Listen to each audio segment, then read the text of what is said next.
My name is Harper. I'm 28 years old and run a leather shop. I married Lucas, a customer who ordered a wallet for my workshop 4 years ago.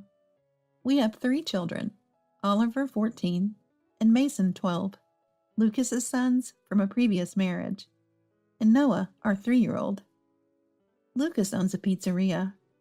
I heard his first marriage didn't work out due to his ex-wife's infidelity. I don't regret marrying him, but I'm really struggling with his 2 older boys. They just haven't been taught basic manners. Things like table manners and folding their clothes neatly. I've tried teaching them, but they don't listen, not seeing me as their mother. Thankfully, there's no sibling rivalry, as they both adore our youngest, Noah. Oliver and Mason eat a lot, so it's helpful when they play with Noah while I'm cooking.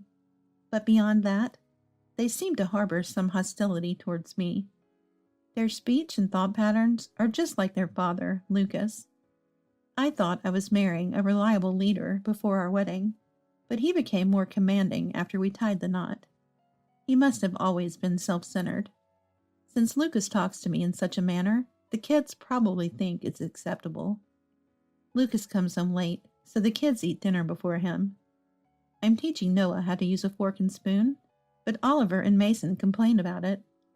Noah, you don't need to learn the correct way. As long as you can eat, it's fine. That's right, you can't eat like me with any style. This makes it hard for Noah to practice. For Noah, holding it correctly looks cooler. In private, I encourage him, and we continue practicing slowly. However, the one thing the kids look forward to is Parents' Day at school. They seem proud to have a young mom.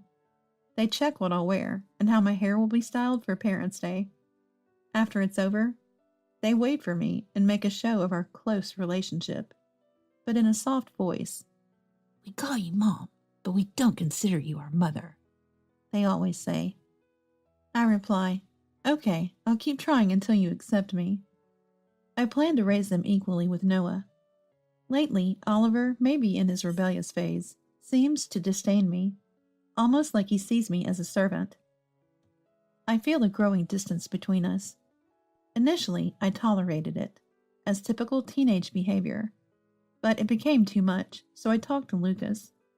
Hey, Oliver's defiance is getting out of hand. Am I supposed to do something about it? He replied, showing his usual disinterest. Frustrated by his attitude, I still insisted he take it seriously, as it's about his son and our family. Tired of my talk, Lucas said, I'm going to bed, and tried to leave. I quickly told him about Oliver's behavior. When I try to eat with him, don't come near me. Don't talk to me, he says. He also tells me, I have a real mom, so stop acting like one. And Mason copies him, which hurts. Lucas just nods while looking at his phone. Listen to me and think about it, I insisted. I am listening. Stop nagging. You're worrying about this shows you're not a real mom. If you think you're a mother, figure it out yourself. Parenting is a mother's job, right? Parenting is a responsibility of both parents. Lucas clicked his tongue and said, You make this home uncomfortable. I come home tired and need relaxation. Maybe you should let their real mom take them. As he headed to the door, I asked where he was going. To my woman's place. You knew, right? Are you cheating? I asked. You didn't know? How much do you trust me? You're so naive. He laughed, then left. That only added to my confusion and worries. Lucas didn't come back after that. Oliver and Mason continued their defiance. I searched online for how to deal with rebellious teens and tried to avoid the listed don'ts. Don't react to every reaction. Keep a watchful distance. I stuck to these. While working in my workshop, I pondered what to do about Lucas and the boys. Noah, our youngest, has become increasingly clingy, uneasy about the changing environment and reluctant to go to childcare. One evening while cooking dinner, Oliver and Mason approached me. We heard her dad say our real mom wants to take us back. Dad said that? I don't know. Then Mason, looking happy, said, Big brother contacted Dad and arranged to meet our real mom today, so we don't need the dinner you made. We're going to our real mom's place. You're pitiful, abandoned by both Dad and us. I wanted to respect Oliver and Mason's desire to meet their real mother, but I mentioned they needed Lucas's approval. Dad said to decide after meeting our real mom. We'll eat tonight and leave with our stuff tomorrow. I realized that Lucas, Oliver, and Mason had already discussed this. You're pitiful, abandoned by both Dad and us? Deeply hurt me. And so, Oliver and Mason left to meet their real mom. The repeated mention of our real mom made me lose all confidence as a mother. Hours later, they returned, seemingly overjoyed from their meeting, too excited to even notice Noah talking to them. They were so excited about their mothers that they could not hear Noah when they spoke to each other, and they began to pack their bags. I asked Oliver, "Are you going to live with your mom? When will you come back?" Perhaps my question hit a rebellious nerve, as Oliver ignored me. Mason said, Mom wants to live with us. She'll ask Dad to let us stay with her forever. Goodbye. I contacted Lucas, likely living with his affair partner, to ask if he knew and consented to the boys living with their mother. Lucas revealed that his ex-wife had long wanted the kids back, and he thought it was best to let them choose. Feeling everyone involved wanted this, I told Lucas. "Understood," I said. When I spoke to Lucas after a long time, he was calm. I wanted to confront him about living with his affair partner and our future. Lucas' response was, "Oh, I was planning to come home and talk about this. I'm living with her now. She's pregnant, so I'm taking responsibility. Let's get divorced." Pregnant? Divorce? I was overwhelmed by loneliness. My cherished family had long been broken. To Lucas, Oliver, Mason, and even their mother, I was just disposable. My mind went blank, tears uncontrollably flowing.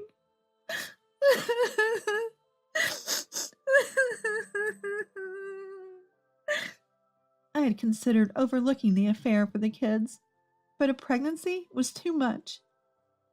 Realizing I was unloved in this marriage, my heart ached. For hours, my memory was a blur, filled with tears. I tried to stand, but my ears rang, muffling all sounds. Thankfully, during this time, Noah had stayed by my side, asleep holding my hand. I tucked Noah into bed and checked Oliver and Mason's room. They had left early, unable to wait till tomorrow. Longing for my brother Robert's voice, I called him. Robert had opposed my marriage to Lucas till the end. I expected reprimand. That's why I opposed to it back then. But just wanted to hear his voice. I broke down before Robert even answered. When he did, I couldn't speak through my sobs. Sensing something, Robert said he'd come over. I couldn't bear being alone, and waited for him at the door. Robert, living nearby, arrived in about 10 minutes, bringing lots of beer. "When you're upset, drinking's the best," he said, putting his arm around me and leading me inside.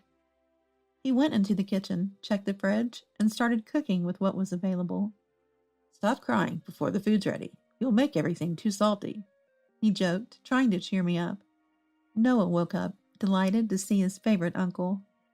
Robert's cheerful nature makes him beloved by everyone, from kids to the elderly. Reflecting, I realized Robert's opposition to my marriage might have been because he saw Lucas's true nature. Thanks to Robert, I stopped crying and regained some calm. Robert brought the food and beer to the table. He told me to sit across from him, so I did. Noah naturally sat on Robert's lap, being affectionate. I realized I hadn't made Noah this happy or seen him smile like this recently, feeling guilty for always trying to please Lucas, Oliver, and Mason. I blamed myself for that. Robert said, "Have you eaten anything today? You haven't, right? No excuses. Eat." He waited for me to eat. I tried a bite of Robert's cooking and was surprised at how delicious it was. Noah also said it was tasty and ate more than usual. Before I knew it, my son and I had finished everything. After we ate, I finished the dishes while Robert played with my son. When I joined them, Noah was sleeping peacefully on Robert's lap. After putting my son to bed, Robert sat next to me on the sofa. So what happened? Tell me. And asked. I told him everything that was in my heart, and he listened intently, nodding. After I finished, Robert asked, Is that everything? That's what I hear. Yes, I replied. Harper, since you got married, the only happiness you've had is Noah's birth, right? And the only fun, his growth. How about Noah, seeing his mom unhappy? Let's think about Noah's happiness together, he said. Then we toasted with beer, laughed, cried, and got angry. With Robert's help, I decided to move forward. When I woke up in the morning, I was in bed with Noah. Robert had made breakfast for Noah and me before leaving a letter behind. The letter read, Harper, keep protecting Noah. I'll keep protecting you. Get ready to move. After reading the letter, I slowly talked to Noah. Your brothers and dad are gone, so you and I will move. Noah understanding something even at 3. I'm okay, as long as I'm with Mom. We decided to prepare for the move together and took the day off from childcare. We packed up our few belongings and, with Robert's help, completed the move using his car. The new location is on the 2nd floor of the workshop. The new home was above the workshop, which was a renovated part of my late parents' house, with the 2nd floor unused. Robert suggested and helped execute the move there. After settling in, I informed Lucas I agreed to the divorce. Lucas seemed relieved and cheerful. I'm taking only Noah. Just need child support for him, I said. Lucas, already having plans for Oliver and Mason, didn't object. He agreed to pay a lump sum for alimony and Noah's child support. I told him I'd sign the divorce papers after confirming the deposit. His pizzeria, popular for its all-you-can-eat and drink, was profitable, so he transferred the agreed amount quickly. I met Lucas at a cafe, signed for the divorce papers, and submitted them to the court together. Lucas wanted to ensure I really filed for divorce. After submitting the papers, we parted ways, with Lucas in a good mood. I returned to the workshop and worked until it was time to pick up Noah from childcare. I was able to focus on work for the first time in a while. At childcare, I was relieved to hear from the teacher that Noah seemed unchanged. Our life as a twosome at home began, with Noah as cheerful as always. A week into our new life, Oliver called. Hey, why aren't you here? I'm hungry. Come back and make dinner. You don't do housework without us. Confused, I said, What? I'm not coming back. Didn't Dad tell you? Oliver, unaware. I'll call Dad, then I'll call you again. He said he'd call back after talking to Dad. I wondered why Oliver and Mason, supposedly with their mother, were at our old house, but decided not to dwell on it, as they were no longer my concern. A few hours later, Oliver called, asking me to meet at a cafe. At first, I'm not going. However, he said that if I didn't come, he would come to the workshop. So I reluctantly decided to head to the cafe. When I arrived at the cafe, Oliver, Mason, and Lucas were already there. I remained standing. What business? I asked. Then there was Oliver. I heard what you said. I'm going too. Mason nodded and seemed to be waiting for my response, but I decided to summarize the incident. You're living with your mother. You went to the house we used to live in together. You called me to make food because you were hungry. I told you to ask Dad why I'm not there, and you called him. You called me to this cafe. Is that okay? So what's the reason? I asked, and Oliver started to tell his story rapidly. They lived with their mother, but she dumped all the housework on him and Mason and did nothing herself. Sometimes her boyfriend would come over, making them feel uncomfortable. They were told not to go to high school, but to work and contribute money to the house immediately. Regretting their decision, they ran away from their mother's house and returned to their old home, only to find it messy with laundry, dishes, and trash everywhere, leading him to call me in frustration. He called his dad, as I suggested, and learned about our divorce for the first time. Lucas said, Your mother hasn't changed, but you two wanted to live with her, right? Oliver got angry at Lucas for not telling them about their mother's true nature, saying he wouldn't have left if he had known. Lucas laughed at Oliver's anger. My current wife hates housework too, and it's a disaster. Oliver then turned to me and said, We'll live with you then. I laughed and replied, No way, you guys have changed your surname, haven't you?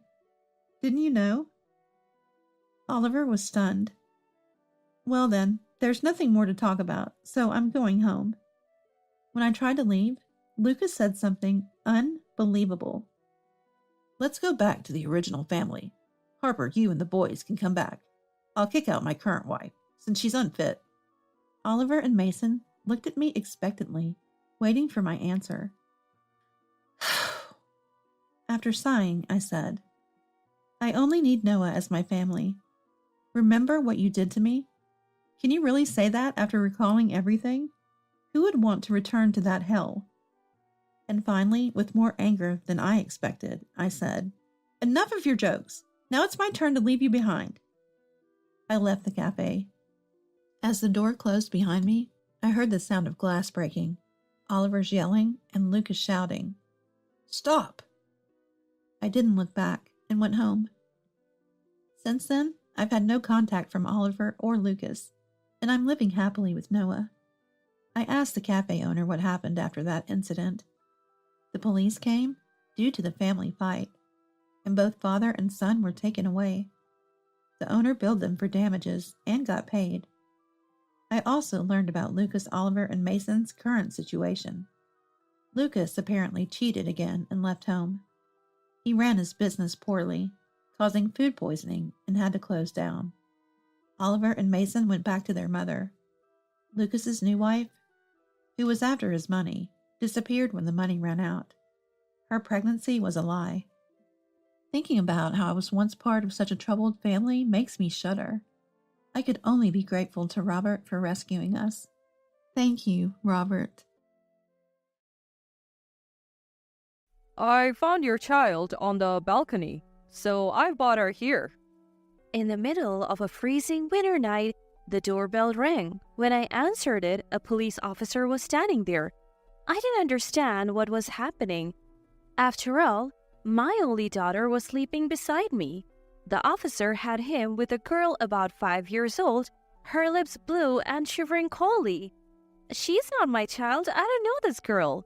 I tried to explain, but the officer seemed doubtful, saying he would take her to the hospital. The girl's hair was overgrown and completely unkempt. Her dirty clothes had holes in them and they didn't look like they had been washed. She appeared the same age as my daughter but was very thin. Who is this child? Why was she on my balcony? Little did I know that the turmoil this girl would soon bring into our lives.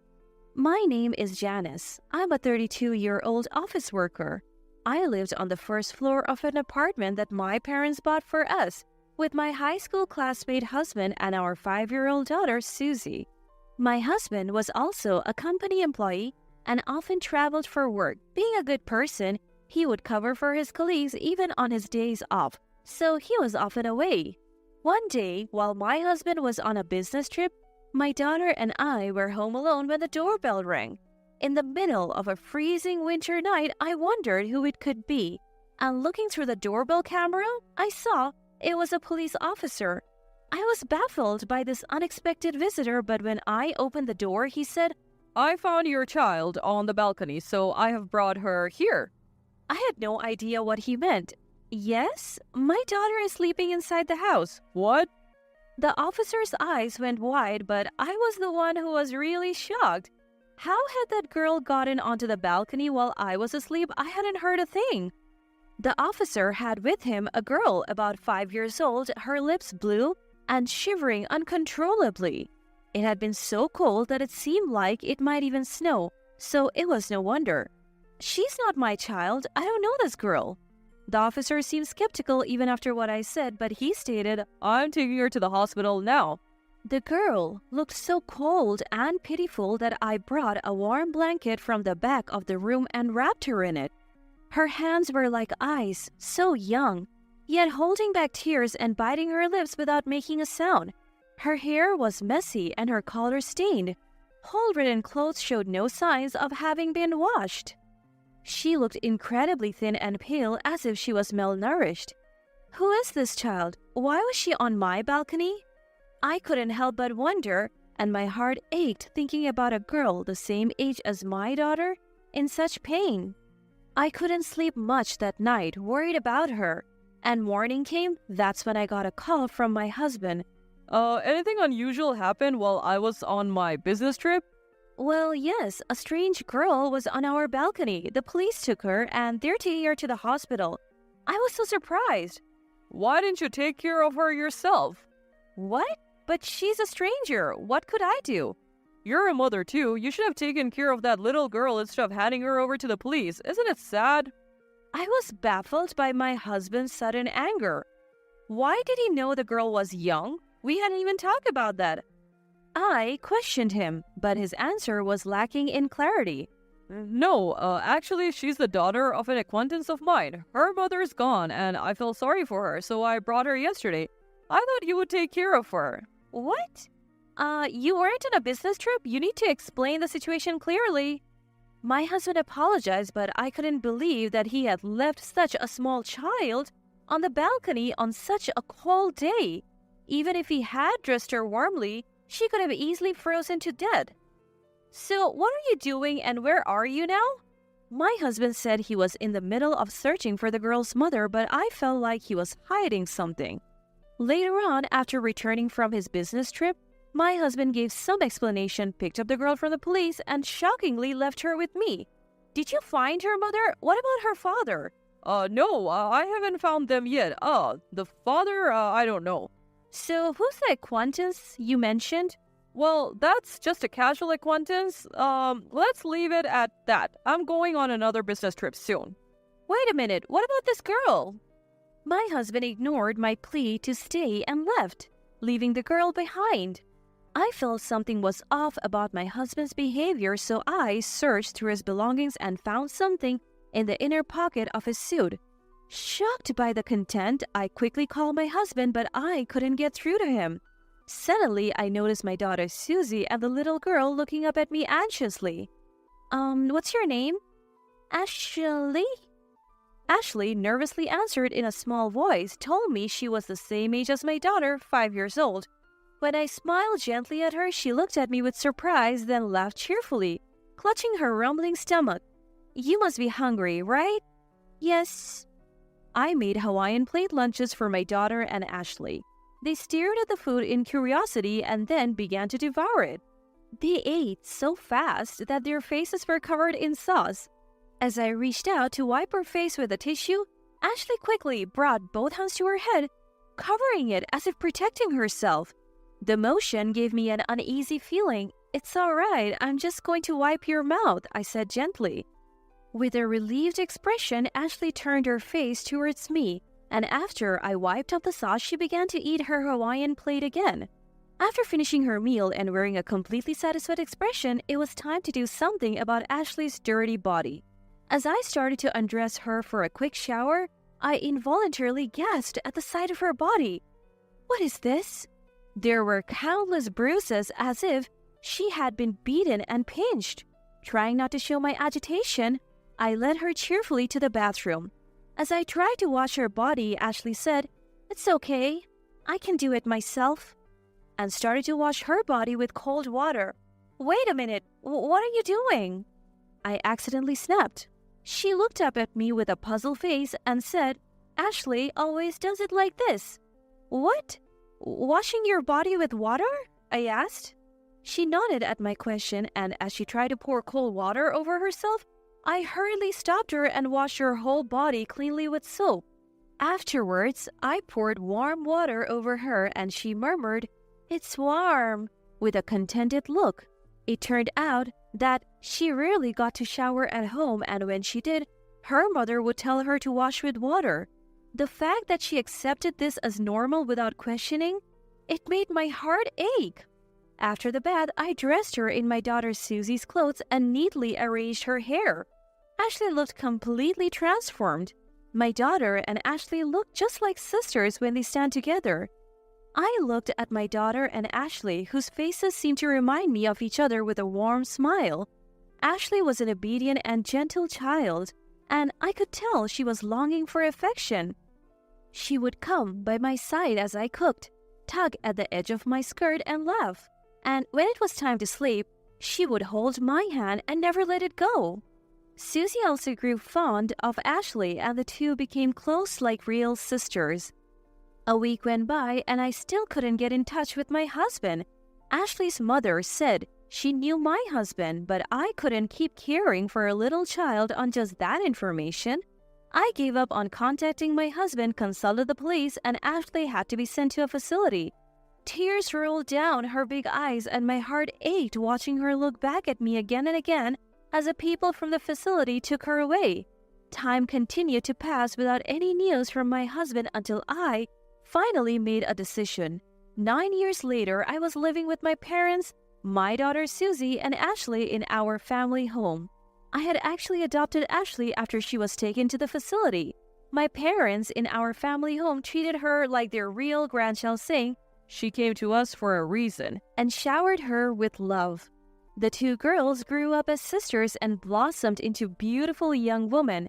Susie and Ashley's dream of becoming models came true, and lately they are being featured as beautiful junior models in magazines. Stepping into the glamorous world, the two were thriving and wore vibrant expressions on their faces. One day, the doorbell rang at our family home, and when I opened the door, there stood my ex-husband Philip, looking poor, down and out. A stranger who introduced herself as Joanna was with him. Not wanting to argue in front of the neighbors, I let them inside. Then, sitting on the living room sofa, the two abruptly began to speak. In truth, Ashley is my child. Philip, who hadn't contacted me in 9 years, said this without even apologizing. I was so stunned that I let out a big sigh. "She looks just like you." I thought it might be you, so is that woman over there your partner? In response to my question, Philip nodded and began to tell the story of how he met the woman. Joanna had been working part-time at a bar Philip frequently visited. Even knowing that he was married with children, they got along and she became pregnant with Philip's child, giving birth to Ashley. However, Philip lacked decisiveness and didn't divorce me right away. Joanna grew tired of childcare and abandoned her role as a mother. In desperation, Philip thought of having me raise the child. It was an overly naive story, but what surprised me was not just that. Please, give Ashley back to us. My ex-husband suddenly stood up from the sofa and made an outrageous request, almost in tears, along with a deep apology. What? I happened to see a magazine and was surprised. She's grown up so well. Isn't she popular? So what? It has nothing to do with you two. But I am Ashley's real mother. You are just a fake after all. How dare you say such a thing without contacting me all this time? Then, Philip, who had been on his knees on the floor, grabbed my leg with a pathetic look on his face. We don't have any money and are in trouble. Ashley's our only hope. Give her back. How awful! You plan to make her work and live off her? No way! Well, what? You're using Ashley to make money, aren't you? That's not fair. Stop making false accusations. I'm saving the children's money on their banking cards. Ashley is my child too. I will never hand her over. Then, Joanna suddenly rises from the sofa, lunging at me with an air of recklessness that sends shiver down my spine. What are you doing to my mom? Stop it. In the scene bursts Ashley, my daughter. She spreads her arms wide, blocking my path, and glares at Joanna. Ashley, you've grown so beautiful. Remember me? I'm your mom. Let's go home together. You're not my mother. Get out of this house now. Ashley broke down in tears, clinging to me. Although Ashley was very young at the time, it seems a faint memory of the terrible treatment she endured remains. Ashley, dear, that's just a misunderstanding on your part. See, you were so young back then. In response to her flimsy excuses, I produced a note and photograph that I had found in Philip's suit back then. The note read, I don't want to raise a child. I can't find Ashley cute. Get rid of her somewhere. If you won't marry me, let's run away together. And the photograph showed a young Ashley covered in bruises. I also had the hospital medical report, of course. Do you still claim to be her parents after seeing this? That's... You wanted to dump a child you didn't want to raise on me, did you? You made this precious child suffer such horrors. That was all Philip's doing. I didn't know anything about it. I was too young to raise a child. It was inevitable. But anyway, I'll take Ashley back now. Unfortunately, that's not going to happen. I have legally adopted Ashley, so I am her parent. Oh, what? That has to be a lie. The mention of the law quickly deflated Joanna's momentum. However, Philip seemed to not have given up yet. So, if that's the case, I'll break up with Joanna and let's start over. Susie and Ashley are my children. We'll just go back to being husband and wife, so there won't be any problem, will there? What? What are you saying? You just want things to go your way? Like I will let that happen? Listening to their exchange, I was dumbfounded, then angry. I don't want to have anything to do with these people, not even for a moment. I have more bad news for you, Philip. You and I are no longer married. What? 3 years after you went missing, I filed a lawsuit and was granted a divorce. Hey, what are you doing on your own? Just as Philip was about to grab me, the sound of a police car approached. My parents had called the police after seeing Joanna's aggressive behavior.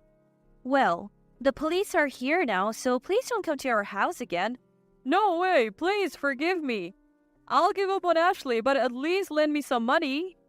Philip put on a disgraceful show to the very end. Afterwards, he and Joanna were dragged away by the police. I plan to make sure Philip pays the alimony and child support in full.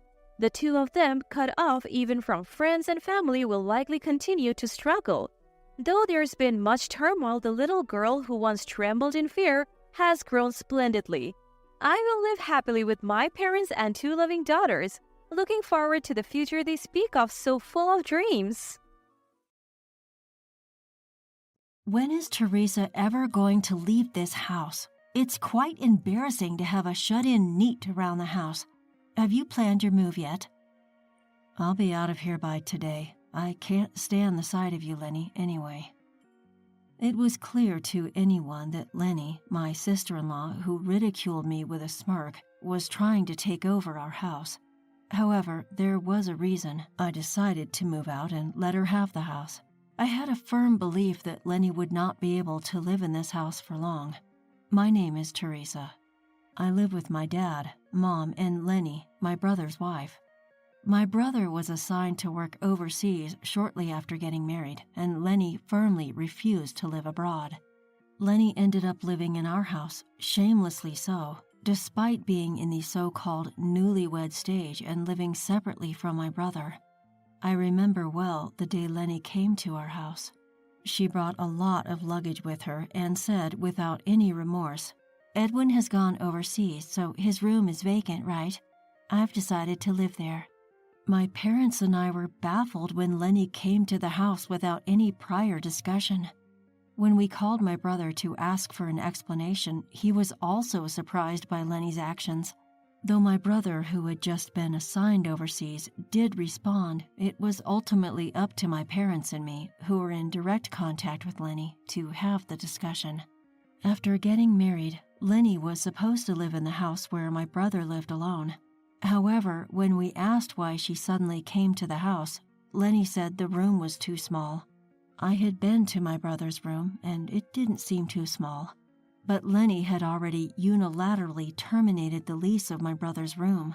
Since her parents lived far away and our house was conveniently located for her to get to work, she insisted on living in the house. Naturally, my parents were angry about Lenny's outrageous behavior, but Lenny was smart. Edwin has gone overseas, and I'm lonely too. Of course, I plan to contribute financially since I'll be living here. I'll also do my best with housework, so please, let me stay in this house. When Lenny pleaded like this, my parents couldn't refuse. I think one of the reasons my parents couldn't strongly reject Lenny was for my brother's sake. My parents didn't seem to mind living with Lenny, which had started suddenly. They were angry about her coming without any discussion, but Lenny was doing housework, as she said, going to work, and paying rent to my parents. However, I was nothing but dissatisfied. For some reason I don't know, Lenny had made me her enemy. "Oh, Teresa, you're as unattractive as ever today." I was utterly surprised when she said that as soon as she saw me when I came out of my room in the morning. I don't think my face is attractive at all, but I was naturally surprised when she suddenly said such a thing. "Teresa, aren't you ashamed to be a shut-in all the time?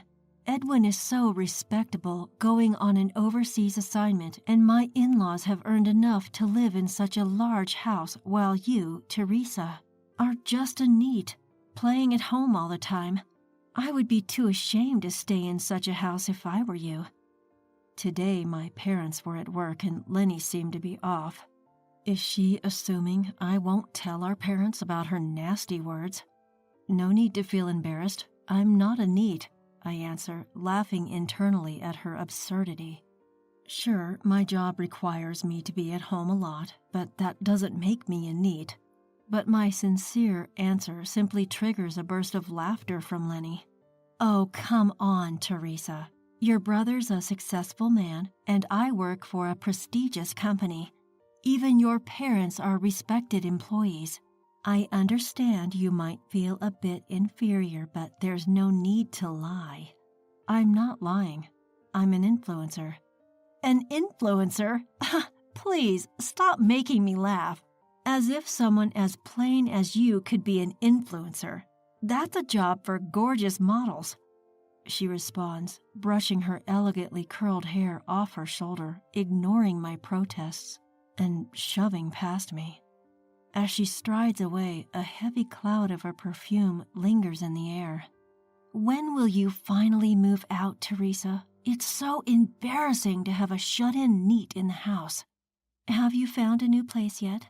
She suddenly stops mid-stride, turning around with a malicious grin on her face. "I'll give you an allowance, Teresa. You must be in dire need of money, right? It's only fair for all the housework you do." Laughing softly, she pulls a few $10 bills from her wallet and throws them onto the floor. "Well, see you," she says, leaving the house. Her dismissive attitude really gets under my skin. I'm not only frustrated with Lenny, but also disappointed with my brother's lack of discernment. Did they really think I would just stay silent after such a provocation? Perhaps Lenny saw me as a quiet and meek sister-in-law, but I'm not the type of woman to just sit back and take it. I pick up the strewn money, open the door to Lenny's room without her permission, and throw it inside. She sure had a lot of nerve, acting so high and mighty over a few tens of dollars. Luckily for me, I'm not strapped for cash. I had planned to relax today, but now it seems I'll be quite busy. After tidying up and finishing my work for the day, I start packing my things. I can't stand living under the same roof as Lenny any longer. I decide to move in to my boyfriend's house. Nathan, my boyfriend, with whom I've been discussing marriage plans, is understanding and agrees to accommodate me as soon as I explain the situation. Meanwhile, I make a call to a certain place in the morning. From the moment she came to greet us as a prospective wife, Lenny had always looked down on me. She's probably the type of person who needs to assert her dominance over someone to feel alive. By the time I finish my tasks, my parents return home. I don't mention anything about Lenny. Instead, I join my parents for dinner, a meal I had prepared. Lenny, who had claimed to be out with friends, hadn't returned yet. She said she wouldn't be home for dinner, so I guess she'll return late. I chose not to tell my parents about Lenny yet, waiting for the right moment. Lenny was in for a surprise, and I planned to hit her with it at the worst possible moment. "I'm moving in with Nathan starting today. I'll be out of here by tonight." "That's quite sudden." "Nathan's okay with it?" "Yep, he agreed, and we're thinking about getting married soon." "Well, as long as it's fine by him, just make sure to let him know we said hi." I broke the news to my worried parents, finished washing the dishes with my melancholic mom, and then I picked up my packed belongings and headed out of my room. And there, right on cue, stood Lenny. Dolled up in heavy makeup, Lenny's grin stretched across her face like she'd just spotted her prey. "When will you finally leave this house, Teresa? It's so embarrassing to have a shut-in neat like you around. Is your moving day coming soon?" "I'll be gone today. Trust me, I'm as eager to get away from you as you are to see me gone." Lenny's expression twisted in response to my direct reply. She glared at her cheeky sister-in-law. Her ugly face was truly a sight to behold. No offense to my brother, but I could do without a sister-in-law like her. The next time we'd meet, I'd be ready to serve her a dose of revenge. Well, excuse me then. I bid Lenny farewell, said goodbye to my parents who were relaxing in front of the television downstairs, and left the house. Nathan had said to me, "You probably won't need to deal with your sister-in-law again." But I loved my brother. He was a good-natured man being duped by Lenny, and I couldn't just stand by knowing that. Thanks for your concern, but Lenny needs to be completely ousted from our house. A few days after I left home, I got a call from Mom. "You, giving us such a shock by suddenly sending that. Just come home and explain. We've already informed your brother, but he can't make it back right away, so we'll video call him. We've also asked Lenny to take off from work, so hurry back." I responded to Mom's call, which came in late in the afternoon with an okay, and after texting Nathan that I was heading to my parents' house, I left. The family house that I returned to after several days felt heavy with tension the moment I walked in. As I approached the living room, Lenny's cries became louder. When I opened the door, Lenny was hunched over in front of my parents, seated on the sofa. I could feel her glaring at me. "Teresa, this is terrible. Why would you send these pictures?" Lenny pointed to a series of pictures sprawled across the coffee table. The pictures were of Lenny with various men at different locations, some with arms linked, hands held, images of intimacy. The sender, as Lenny indicated, was, of course, me. Private investigators can be quite useful, I thought. On the morning I left home, I had contacted a private investigator to check if my sister-in-law was cheating, transferred the money, and that was it. From just that, such indisputable evidence was procured. "You're the terrible one. What do you mean by doing whatever you want just because I'm not there?" The one shouting was my brother, connected via video call. His face, displayed on the screen, was beet red from anger. Lenny cried out to my brother, "But I was lonely. You always travel abroad even though we're newlyweds, Edwin. You left me alone. You're the one at fault, Edwin." I could feel the anger radiating from my parents' faces, but I calmly stated, "You're right. The fault lies with my brother." Lenny's expression turned to one of disbelief as she looked at me. I leveled my gaze at her, allowing no warmth to seep through. "The real problem is my brother's lack of judgment in choosing a woman like you." Lenny, taken aback at my words, leaned in toward me, fuming. "What? You've got some nerve, you hideous shut-in, telling me such things. All this chaos, it's your fault." Despite the presence of my parents and brother, Lenny couldn't hold back her true colors. As she realized what she had just blurted out, her hand flew to her mouth. But it was too late. My parents and brother were taken aback, but I just flatly declared, "Lenny is always like this. Lenny thinks of me as an ugly shut-in. She played the nice girl in front of everyone else, but she cheats and she doesn't hesitate to be abusive to anyone she perceives as beneath her. My brother is also at fault for choosing to marry such a person." "I was just stating the truth. After all, Teresa is a shut-in, not an influencer. That's just a lie, right?" The one who sighed at Lenny's brazen defiance was Mom. I had no idea that Lenny was like this. Yes, Teresa spends a lot of time at home, but she's not a shut-in. She's a real influencer. As Lenny gasped in surprise, I shared the name I use for my influencer activities. I suggested she look it up on her mobile phone, and she hurriedly began her search. Upon seeing the search results, a flustered Lenny looked back and forth between me and her phone. Then, with an expression of disbelief, she pointed at me. Really? Teresa is this person? Yep. Makeup is like magic, isn't it? I'm a beauty influencer. Born with a nondescript face, I use makeup to transform it, creating countless videos of my makeovers and posting them online. I sometimes receive requests from cosmetic companies to advertise their products in my videos. Thankfully, I have a large fan base, and when people think of beauty influencers, my name is often one that comes to mind. This house was built with the money Teresa earned. This huge house? Lenny gasped in response. I guess it's hard to believe that someone like me could have built a house in such a prime location so close to the station. As Lenny stood there, dumbfounded, the doorbell rang. Wondering who could be visiting at such an hour, I, the only one standing, answered it. A familiar voice rang out. Can I come in? Yeah, sure, I responded, and the owner of the voice entered. Seeing Nathan walk in through the living room door, Lenny recoiled. What? Why is Nathan here? Oh, you must be the sister-in-law I've heard about. It's nice to know you recognize me. Thank you. Nathan replied, his radiant smile lighting up the room. He's been an actor since his childhood. We had met at a social gathering for content creators and hit it off right away. Nathan and I had been in a relationship for several years, but we kept it a secret. Upon Nathan's appearance, it seemed that Lenny really believed that I was an influencer. Lenny weakly murmured, "No way."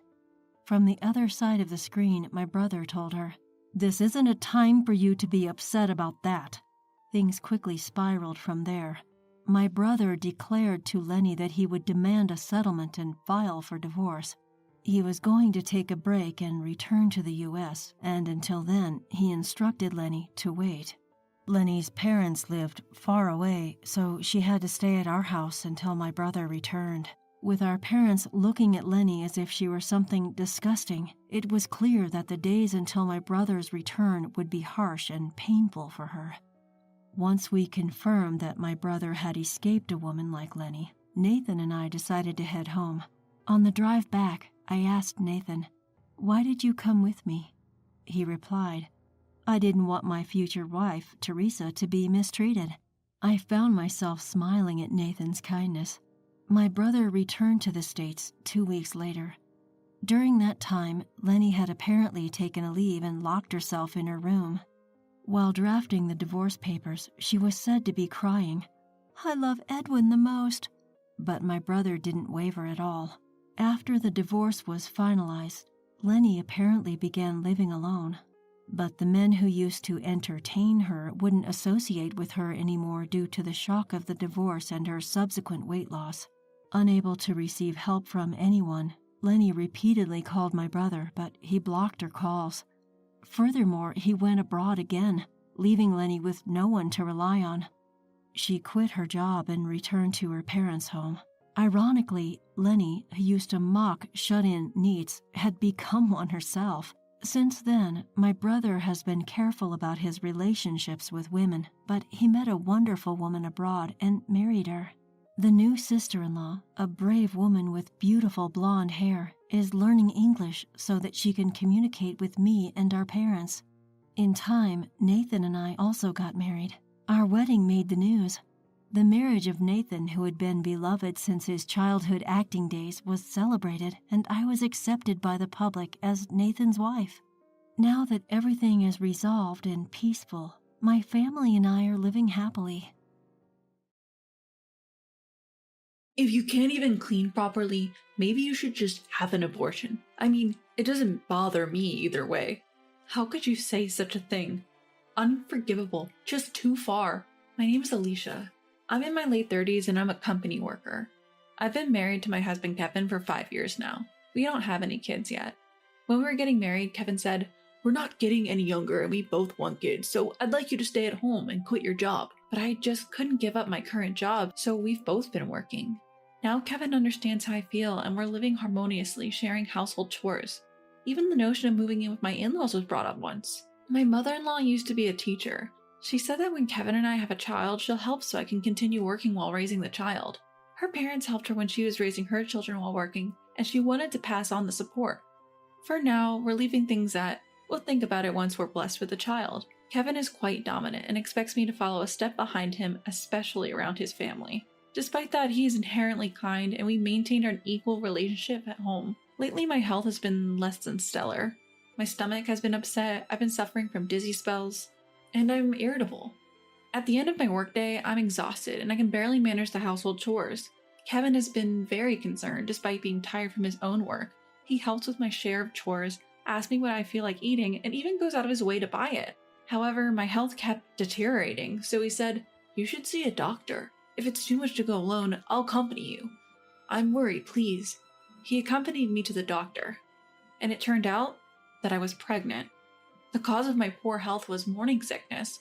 Both Kevin and I were overjoyed at our long-awaited pregnancy. We thought this morning sickness would surely calm down soon. However, even after a month, 2 months, my morning sickness did not subside. I learned that the severity and duration of morning sickness vary greatly among individuals, and some people even suffer from it until they give birth. My health worsened day by day. I managed to go to work, but I could no longer do any housework after returning home. Seeing this, Kevin began to grow cold towards me. "Why isn't your morning sickness over yet? It's not an illness, is it? Are you pretending to suffer so you could slack off from housework?" "I don't know why either. Why would you say such terrible things? That's harsh." "My mother said she never had morning sickness. My colleagues at work said it was over quickly and they were doing housework. Alicia, you're just being lazy. If you toughen up, you won't feel morning sickness, right? You're lacking determination." I wanted to argue back at Kevin, who compared me with his mother and others, accusing me of slacking off, but I didn't have the energy to do so at the time. I was coming home from work barely managing the household chores, while feeling dizzy and sometimes vomiting in the toilet. Kevin would finish his share of the chores, then he'd lie on the sofa, watching TV and laughing while I was desperately trying to do the housework. Even when I asked for a little help, he would say, "At least take responsibility for your own work. Morning sickness isn't an illness. If you pull yourself together, you can handle it. It's only hard because you think it is. If you're like this with morning sickness, how will you manage childcare?" And wouldn't help me. After a while, Kevin fell asleep on the sofa and his smartphone slipped from his hand. The screen showed a message asking, "Has Alicia's slacking off habit been cured?" I was furious. Using Kevin's finger while he was sleeping, I unlocked the fingerprinted protected phone and I found numerous emails from my mother-in-law in the mailbox. "Has Alicia's slacking off habit been cured? She's just using morning sickness as an excuse to slack off. She's planning to slack off in her work and housework. You have to hit her hard." "I see. I'll tell her. I've never had morning sickness at all. As long as you're careful, you'll be fine." "I see. I'll tell Alicia too." Morning sickness is nothing compared to childcare, which is 100 times harder. I'm worried about what will happen after the baby is born if she's like this now. That's troublesome. They also talked about how I was too old and questioned whether a healthy child could be born. They even suggested Kevin should remarry a younger woman who would not suffer from morning sickness and would bear a healthy child. "You don't have such a partner in mind, do you?" "Oh, if you feel like it, I'll introduce her to you, okay? Her name is Mona. She's my student and she's 25 now. She admired me and became a teacher. She's so cute. It's fulfilling and it doesn't have to be a burden on you, Kevin. If it's Mona, I think she'll definitely do it if I ask her to live with me. I wouldn't mind if you introduced me to her." They even made plans for a meal with Mona, one of my mother-in-law's former students. Regularly, they were bad-mouthing me. I managed to take a picture of all the emails and save them when I had a chance to check Kevin's phone. I was stunned for a while and couldn't comprehend what I had seen, but I felt I understood why my husband had grown colder towards me. That day, I couldn't get out of the toilet from morning till evening. My morning sickness showed no signs of calming down, and my throat was sore from all the vomiting. I worried whether the baby in my belly was alright given my condition. Recently, I've barely been able to eat solid food, and have just been managing to stay hydrated. Feeling my limit, I was about to call Kevin from the bathroom for help when he showed up at the bathroom door by chance. "I'm really suffering today. Please take me to the hospital. Maybe an IV drip will make me feel better." "Why are you fussing over a little morning sickness? It's already enough. I have plans today. Please don't bother me." I remembered today he had plans to dine with my mother-in-law and Mona. I wanted to tail them, but that seemed out of the question now. I plan to go out in the evening, but seeing you, Alicia, depresses me. I'm leaving now. I can't even relax in my own house. Just keep slacking off alone, alright? Why are you always so cruel? The child inside me is ours, Kevin. Can't you cooperate or help a little? If morning sickness prevents you from even cleaning properly, maybe you should just get rid of the child. I don't really care either way. You're choosing to have this baby, Alicia, right? Then stop complaining and handle your business. Just don't burden me, okay? As I heard his words, my consciousness began to drift away. I couldn't muster any strength. When I woke up, I was in a hospital. My parents looked at me worriedly. What had happened? Apparently, when I was trying to call Kevin from the bathroom using my phone, I accidentally dialed home. My father answered the phone and overheard Kevin's harsh words. My parents rushed to our place immediately and found me collapsed alone in the bathroom. Kevin had left me unconscious and gone out. My parents quickly called an ambulance and I was taken to the hospital. Fortunately, both I and the baby were okay, but I was advised to stay in the hospital for a night just to be sure. My parents tried to reach Kevin, but he was unresponsive. He had read the messages but didn't reply. He didn't show up at the hospital that day. I told my parents everything, sobbing. I showed them all the photos from Kevin's phone. My father, deep in thought, said, "We need to talk with Kevin and his parents." The next morning, when I was about to be discharged, Kevin finally showed up in my hospital room. Kevin, grinning, said, "Seriously? What are you being hospitalized for? You just stayed one night, right? See, I told you your morning sickness isn't a big deal. Let's go home now." Kevin, wait a moment. The doctor told me something earlier. I got a medical certificate that recommends rest due to my condition. I've already contacted my workplace to take leave starting tomorrow. Oh wow, so you're slacking off from work now too? Must be nice. This morning sickness thing. Well, it makes sense. You would be a burden to everyone at work in this condition. So if you're going to be home from tomorrow, I don't need to do the chores, right? It's only fair since you're going to be home, slacking off. Kevin, have you been talking to your dad recently? Does he know about Alicia's condition? Well, no, I haven't talked to my dad recently. I do keep in touch with my mom, and I've told her about the situation, so I think she has informed my dad. Considering Alicia's situation and your current attitude, Kevin, I cannot allow her to return home. We will take Alicia in for a while. What? Don't spoil Alicia, please. Well, we are sorry, but regarding this matter, we need to apologize to your parents. We would like to visit when your father is present. Also, what happened last night? We tried contacting you multiple times. Or perhaps you were too busy with work? I wonder if Kevin noticed that my mom's eyes were not smiling even though she was. He made a tense face and said, "Okay, I understand. I'll make arrangements. Last night I was working. I've been busy recently. Excuse me." And he left the room. Then the doctor came for the final check before discharging me. After finishing the examination, the doctor explained how I should take care of myself from tomorrow onwards. He then addressed Kevin. "You're Alicia's husband, right? Alicia is going through a tough time right now, so please take care of her. Try to do the chores so that she can rest her body." To which Kevin replied, "Doctor, what are you talking about? It's just morning sickness." Well, I understand from your position you have to say that to avoid complaints, right? Don't worry, I'll make sure Alicia does what she needs to do. When we have a family meeting, my parents will surely reprimand her too. Now, if you'll excuse me.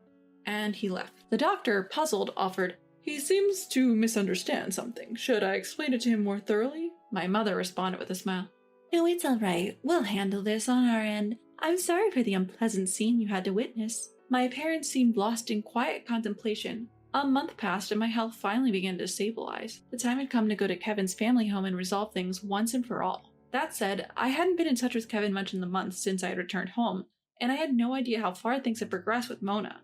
I had no clue where the discussion would lead.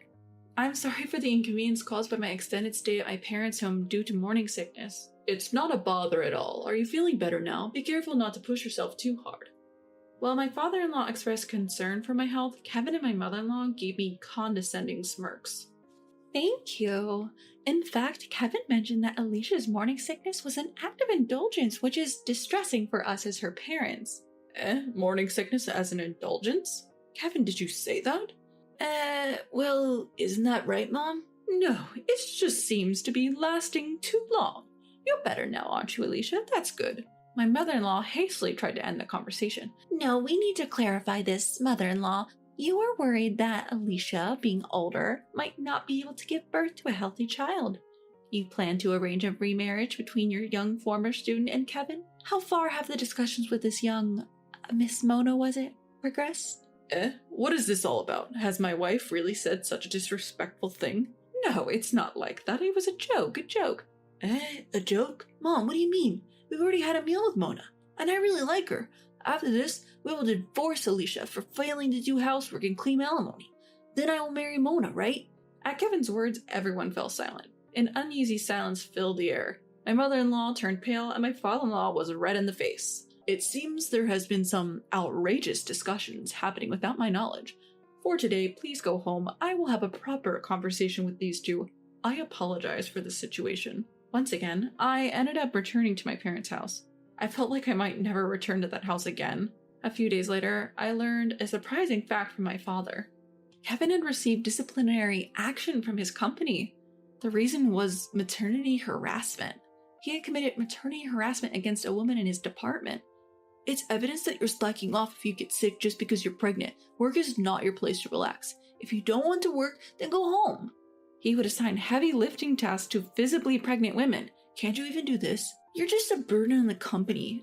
You should just quit already. You're a nuisance to everyone. Apparently, it was awful. There were several victims, and they seem to have reported him to the company's compliance department. My father, who has connections with Kevin's company, apparently got the information. Kevin said, "But Mom taught me that. I just said what Mom said. What's wrong with that? I think the same way in my heart, but in public I pretend to be kind to pregnant women and worry about them if they're not feeling well. Don't you understand that? Then you knew that even if you thought so, you shouldn't say it out loud to Alicia, right? Why did you say such a thing to Kevin? Why did you do something that would lead to their divorce?" Kevin seemed to understand nothing, so I thought I could guide him to divorce. I thought Mona, being young, would listen to me. She admires me after all, and I'm sure she'll agree to live with us. Alicia is just too headstrong, and I don't prefer. It seemed my mother-in-law had arranged everything behind the scenes. My father-in-law didn't know anything, and Kevin was just a pawn in her game. Afterwards, I was incessantly contacted by Kevin. "I was deceived by Mom. I was just misunderstood. I didn't know anything. Please forgive me. I will treasure you and our baby from now on." "Oh, just the other day you were telling me to get rid of this baby, weren't you? It's too late to start caring now. We're getting a divorce. Please live happily with Mona." We had this back and forth many times. Kevin's words, "just get rid of it," that I had heard while I was fainting, deeply wounded my heart. It was something I simply couldn't forgive. On the other hand, I learned that Mona was not aware of Kevin's marital status and had only agreed to have dinner with him, because my mother-in-law suggested it, assuring her it would avoid complications at work. Apparently, she didn't become a teacher because she admired my mother-in-law, nor did she hold any particular affection for her. When she found out about my mother-in-law's manipulation, she was genuinely shocked and looked down on her. She had just been unwittingly dragged into all of this. I was worried that getting a divorce would be difficult, but my father-in-law stepped in. He scolded and persuaded both Kevin and my mother-in-law, and we were able to finalize the divorce. "I deeply regret that Kevin hurt you in such a difficult time of pregnancy. As a father, I feel extremely guilty. I am also sorry for my wife's actions and for not having monitored her properly, which caused a great deal of discomfort." He apologized from his heart. He paid for Kevin's alimony and child support in a lump sum, and apparently planned to make Kevin repay him in installments. I was able to smoothly finalize the divorce thanks to you, father-in-law. Please come visit us when the baby is born. "I'd love to, but hold off for now.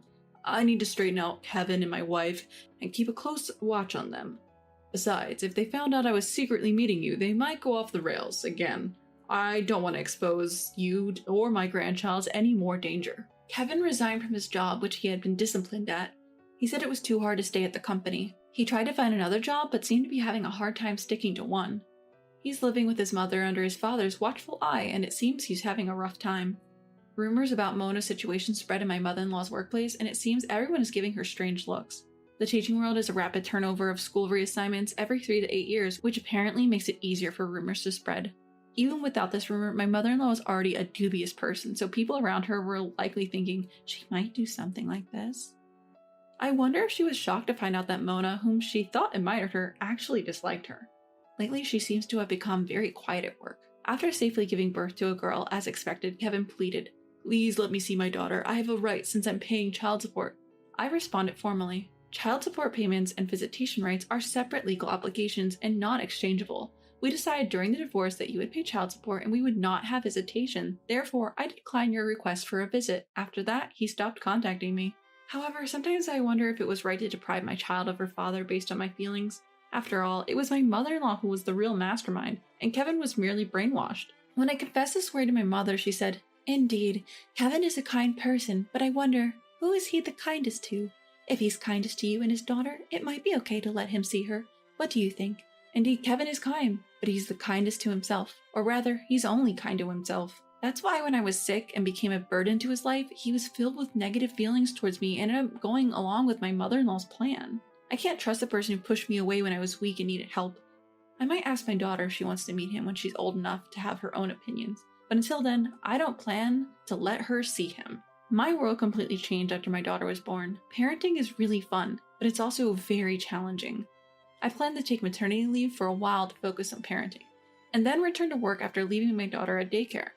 I decided to live at my parents' house during my maternity leave. I'm considering finding an apartment near my parents' house where I can live with my daughter soon. Since then, I secretly contacted my father-in-law and asked him to visit us once without informing Kevin. Seeing him carefully and tenderly lift my daughter in his arms, I couldn't help but wish he could visit more often. He didn't take any photos of my daughter. He said if he took any, he might keep looking at them at home and then his wife and Kevin would find out. Instead, I took a lot of pictures of him and my daughter together. I plan to make an album and present it to him one day.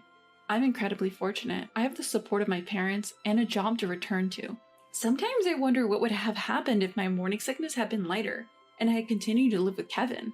Would he have cooperated with me when childcare became difficult, thinking of our daughter and working together to overcome challenges? Would he have risked his own life to protect our daughter when danger loomed? When I think about this, I feel glad that my severe morning sickness exposed Kevin's true character early on. Maybe it was my daughter who made me aware of this. From now on, I plan to appreciate the kindness of those around me and move forward with my daughter, looking ahead. Stop acting all high and mighty just because you've made some pocket change. Is that it? You think you're better than me just because you've made some money? Is your ego that big even when you have a husband like me? I never said that. Well, it sounds like you did. You're messing up my space without even realizing it. Get a clue. Why do I have to put up with this? I've never thought about one-upping you or acting like I'm better. What's your problem? If you have so many complaints, then go ahead and divorce me. Bet you can't. You can't do anything on your own, can you? Fine. I'll happily divorce you. What? That was the moment I decided to divorce him. My husband looked stunned, as if he never expected me to make that decision. This is not a bluff. I genuinely intend to divorce him. 3 years ago, my mother-in-law, Sophia, passed away. Sophia was kind to me from the time my husband and I attended family meetings. I remember her always calling out to me, "Ava, Ava," showing concern and taking care of me. We had a good relationship until she got sick and passed away. When Sophia died, I was devastated. She was such a bright spirit. It's hard to find someone like her. I was extremely sad, but my father-in-law, Ethan, seemed unfazed. Ethan has been wheelchair-bound due to a work injury. While Sophia was alive, she would take care of Ethan every day, enduring his complaints. He would constantly gripe, even though Sophia took care of him. Watching them, I often felt angry at Ethan. How could he be so arrogant when he can't even do anything on his own? But Sophia never lost her temper and humbly obeyed Ethan's rants. One day, I asked Sophia, "Why don't you ever get mad, Sophia? If it were me, I'd tell him to stop complaining, since I'm the one helping him. But you're always smiling, even when Ethan nags you." I was really curious about that. Looking back, it might have been an inappropriate question, but I couldn't help wondering. Sophia answered my question with a smile. "Long ago, Ethan, His mother and I used to live together. His mom had a unique personality. If Ethan tried to help me, she'd say, "A man shouldn't be doing that." So Ethan got used to not doing anything and has been like that ever since. And you don't get mad? If yelling solved problems, life would be so much easier for me too. But talking doesn't do much. So I've given up on that. We're the type of couple that, well, I wouldn't call it love, maybe companionship. We're not looking to divorce, and we're both doing our own things. So maybe this is what works for us. But it can get lonely, you know? If our son ever says something weird, come to me. I'll be there in a heartbeat. Thank you, I said, just before Sophia passed away. After that, it was natural for Ethan to move in with us. I remember feeling nervous about the whole situation. Up to that point, it was Sophia who took care of Ethan. I never thought I could fill her shoes. Feeling anxious, the move-in day approached. I did consult my husband about my worries. I shared my true feelings, saying I was uneasy about doing what Sophia used to do. But, as expected, my husband just shrugged it off. You'll get over your worries. Dad living with us won't change much. My husband was far from empathetic and didn't understand what this cohabitation meant at all. So, without any support from him, the cohabitation started. Ethan, please make yourself at home. Don't hesitate to speak up, I said, offering the warmest smile I could muster. Ethan didn't react. His face was like a stone wall.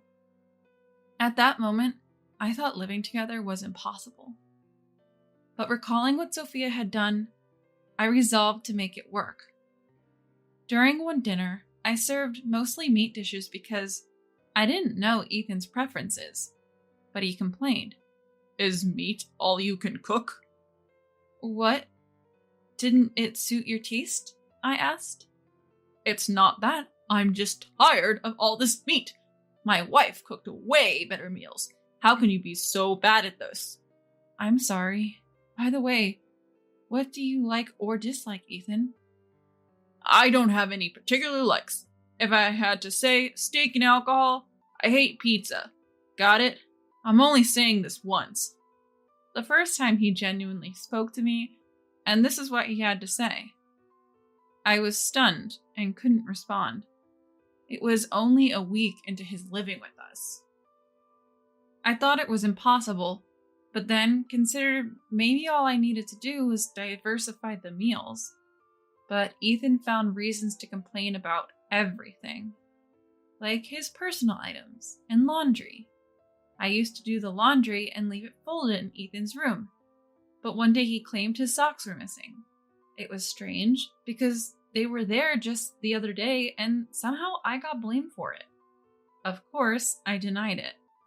Once I drop off the laundry, I don't touch it again. Still, Ethan gave me a suspicious look, so we searched his room together and found the socks wedged between other clothes. He claimed it happened because I fold laundry weirdly.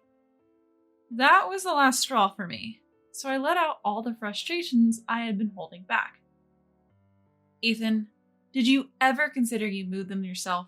If so, the problem is with you, not how I fold the laundry. What? How dare you speak to me like that?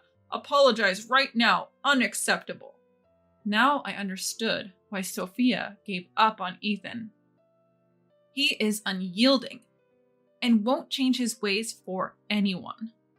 I can't imagine anyone getting along with this Ethan. I thought I was alone in this, but there was someone close who understood my side of the story.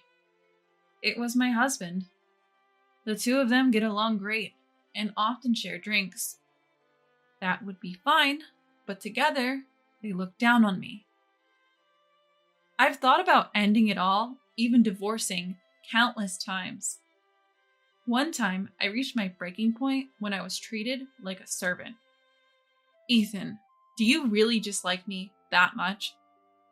Dislike? Well, if you don't do as I say, then yeah, I do. In that case, why don't you live alone? That way, you won't have to be mad at anyone. I'm in a wheelchair. How could I possibly live alone? Are you out of your mind? We continued arguing, neither of us willing to compromise. Then he said living in a facility would be more peaceful. Hearing this, I decided my goal was to send Ethan to a care facility. That would free me from him. My husband was there and promised that if I could save up the money, Ethan would move into a facility. Despite saying I couldn't do it, Ethan insisted it had to be a high-end retirement home. That would cost roughly $70,000. Normally, I'd think it was impossible. But my goal was to get rid of Ethan, so I was determined to save up $70,000. From then on, my life completely changed. Part-time work wouldn't make much difference, and I didn't want to appear desperate, so I chose to work remotely. It might sound cliche, but I used to work as a designer before getting married. And a friend had contacted me a few months back asking for help on a project which I had put on hold.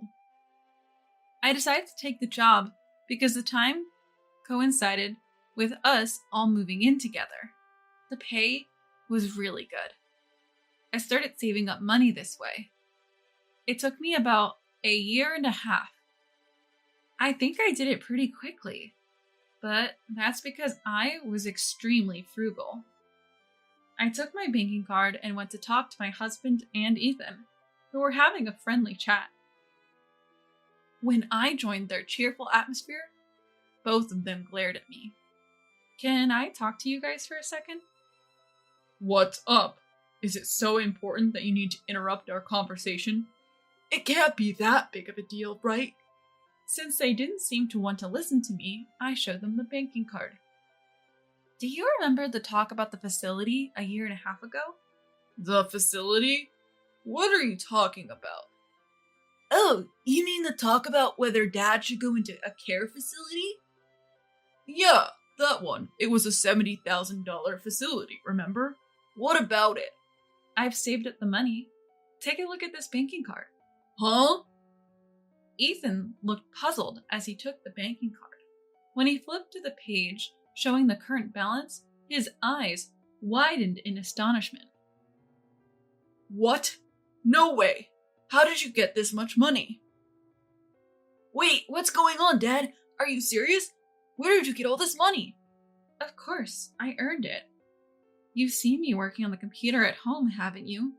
My husband and Ethan were at a loss for words. Finally, now I can live separately from Ethan.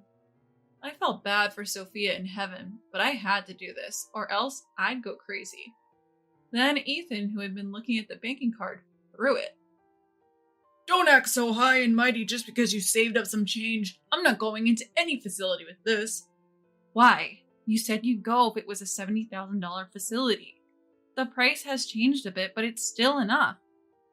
Then my husband spoke. It's my father we're talking about. It was crazy to even think about putting him in a facility. Then why didn't you say that back then? You both agreed he should only go to a high-end facility. That's why I saved up. Shut up. Just divorce me then. What? I said it before. If you don't like the way I do things, you should leave. Are you serious? Yeah. If you have complaints, try divorcing me. Well, that's true. After all, a woman can't survive without her husband.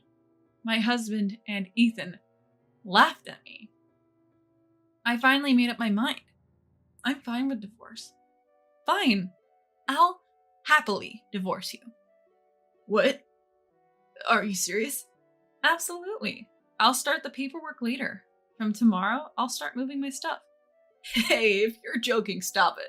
Think about what you're doing. You can't make it on your own. Why not? I managed to save up $70,000 in a year and a half. What exactly can't I do on my own? Well, I used to let my husband take the lead when it came to money. But now, I'm the one who's significantly ahead. Far from being dependent, I'm the one who can support us now. So I'll leave you to think about this. Come up with an answer, okay? Bye for now.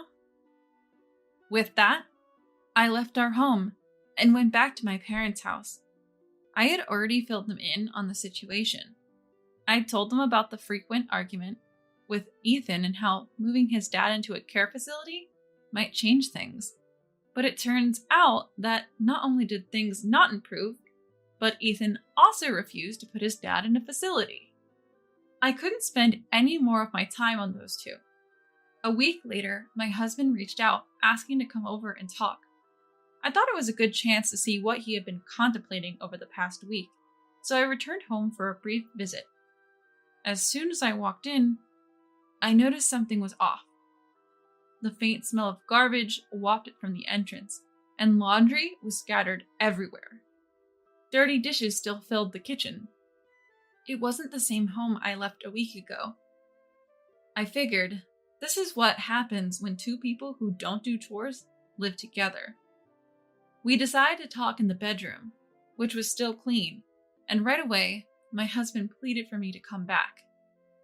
In this past week, both Dad and I have realized how much you've been doing for us. We're really sorry.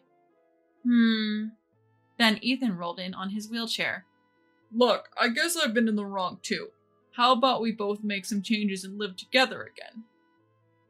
To be frank, I had no expectations for Ethan's apology, if that's what he's considering this to be. He's going to improve, so I should too. If that's his idea of an apology, then I don't understand it. I decided to keep my distance. I know why they're asking for a do-over. They probably want me back because there's nobody to take care of them now that their housewife is gone. If I return, I know I'll be treated the same way. So I won't go back. I get what both of you are saying, but sorry, I'm not coming back. Why?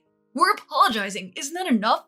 Seriously, we're even bowing our heads here. What more do you want?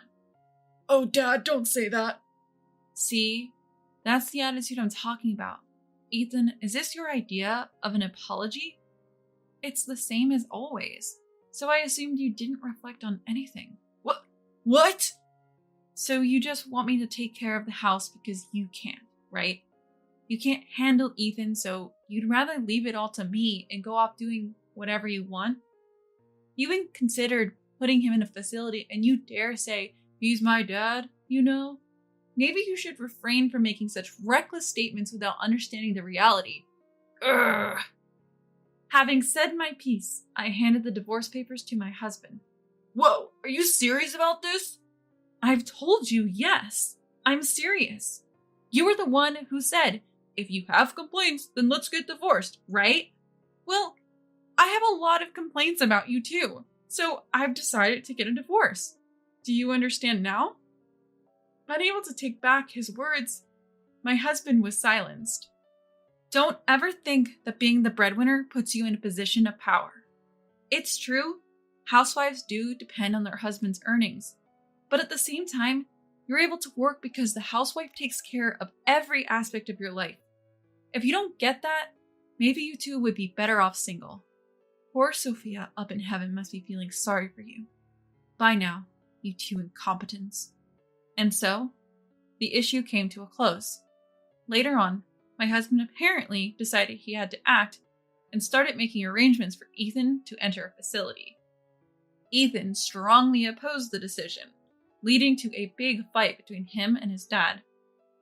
Their relationship, once close, rapidly deteriorated, and now my husband is reluctantly completing the paperwork for the facility. Since then, work has been going well for me. If things continue like this, I'll probably be aiming for a higher income. Right now, I'm enjoying my work, but I do hope to build a warm family someday. However, for now, I just want to enjoy being on my own. This makes me feel lighter. Dad certainly said that, even though it was during the funeral of Mom, who committed suicide after being betrayed by Dad. The cold reality is that Mom left us without ever revealing the truth. Where's Mom? Brian, who was 5 at the time, asked, gripping my hand tightly. The portrait of Mom shows her smiling warmly, but I know how much she suffered because of Dad. I'll never forgive him. To let go of Mom's regrets, I, at 10 years old, clenched my teeth and took a stand. Fast forward 10 years. I've slowly cornered them into a living hell. I'm Mia, a 20-year-old nurse. I live with my grandparents and 15-year-old Brian. We're a family of 4. When I was 10, Mom passed away and Dad quickly remarried, abandoning us. The remarriage happened so fast. It was as if it had been planned while Mom was still alive. Thankfully, my maternal grandparents took Brian and me in, showering us with love and care. Even as a child, I felt grateful and guilty seeing my elderly grandparents work hard for their adorable grandchildren, and I wanted to start working to ease their burden. Maybe that's why people always said I acted mature for my age. I have a painful past, and I can't forget, and nightmares that still haunt me. Back when I was 10, my parents fought almost every night, filling me with anxiety about what would happen to our family. One day, I woke up to the sound of their arguing. Peeking through a slightly open door, I saw Mom tearfully pleading with Dad. Going to see her again, aren't you? You have 2 kids, you know. Please, think about the children. Enough. I'm tired of your ugly face. That's cruel. I don't even want the kids. I'm leaving you for Nancy. Just get out. Mom, despite the harsh words, glared at Dad and retorted, If that's how you feel, fine. But you'll pay alimony and child support. And I'll take this house as part of the property division. What? Hearing this, Dad raised his arm to hit Mom, and I couldn't help but scream. Stop! Dad looked at me, surprised. His eyes were wide open, bloodshot and terrifying. Gathering my courage, I stood in front of Mom, arms spread to protect her. I hate you, Dad. With a click of his tongue, Dad slammed the front door shut and left. Brian, startled by the yelling, had woken up and was crying. Mom hugged Brian and me, breaking down in tears, but whispering in my ear, As long as I have you 2, that's all I need. I'll keep fighting, even if we divorce. But 3 days later, Mom was gone. She committed suicide by jumping from her 5th-floor condo in the middle of the night. I woke up to the sound of the loud sirens of ambulances and police cars, and my mom, who was supposed to be sleeping next to me, was gone. So I had a bad feeling. Mom's handwritten note on the table said, I can't leave. That's why it was determined that she committed suicide. On the day of the funeral, I stroked Mom's beautifully made-up cheek as she lay in the coffin. But there was no way she would wake up, and I couldn't stop the tears from rolling down her cheek. Mia, why won't Mom wake up? I took little Brian's hand and left him in the care of our grandparent, who was crying loudly. As I walked over to sit next to Dad, I heard an incredulous murmur. This makes me feel lighter. Dad did indeed say that, even though it was during the funeral of Mom, who committed suicide after being betrayed by Dad. Why would he say something like that at a time like this? The photo of Mom on the memorial table shows her warm smile, but the person who pushed her to the edge was dead. I couldn't believe that Mom, who was supposed to be strong for Brian and me, left us by taking her own life. Maybe it was my fault for saying I hated Dad. Maybe I should have helped Mom more.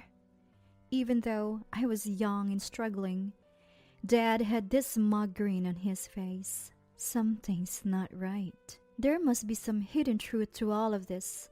That's what I felt, even at the age of 10. 2 months after Mom passed away, Dad introduced us to a young woman. Meet your new mom. Her name is Nancy. Be nice. The woman stared at Brian and me with cold eyes. Mom just passed away and now this? Was this the plan all along? I remember Mom saying during a fight with Dad, "You're going to see her, aren't you?" This woman must be that Nancy. I looked at Nancy, bewildered. Living with her is going to be a nightmare. Even those thoughts, I put on my best fake smile and greeted her innocently. "I'm glad to have a kind-looking Nancy as our new mom." But you won't be living with us. You two are going to Grandpa's house. At that moment, Dad chose his affair partner Nancy and easily abandoned Brian and me. Still, I pretended to feel nothing and responded to Dad. "Is it because Grandpa and Granny look so sad? I understand, but I'll miss not seeing you, Dad." When I said something I didn't mean, both Dad and Nancy smirked. Enjoy your laughter while you can. With that silent scream in my heart, I kept my mouth shut. Mom must have committed suicide because of Nancy's appearance. I won't let this go, Mom. Watch me.